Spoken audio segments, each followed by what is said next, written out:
దేవుని నామానికి మహిమ కలుగునుగాక. నేడు దినపు వాగ్దానంతో మీ ముందుకు రావడానికి ప్రభు సహాయం చేస్తున్నారు పిల్లరా. కీర్తన గ్రంథం 84వ కీర్తన 5వ వాక్యం. నీ వలన బలమునందు మనుష్యులు ధన్యులు. ప్రియదేవుని బిడ్డలారా, గమనించండి, ఈ జీవితంలో మనం ఎన్నో పర్యాయాలు బలహీనమై కృంగిపోయి పడిపోతున్నటువంటి సందర్భాలు మన జీవితంలో ఎన్నో ఉన్నాయి పిల్లరా.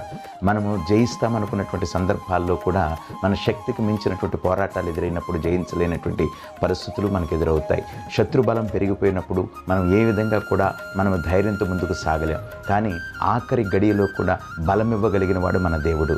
ఆఖరి క్షణంలో సంసోను తన జీవితంలోకి ఏ విధమైన ఆధారం లేదు అనుకున్నప్పుడు ఈ ఒక్క మారు నన్ను బలపరచమనగా శక్తిని బలాన్ని దేవుడు అనుగ్రహించి శత్రువుల మీద విజయాన్ని అనుగ్రహించిన దేవుడు మన దేవుడు.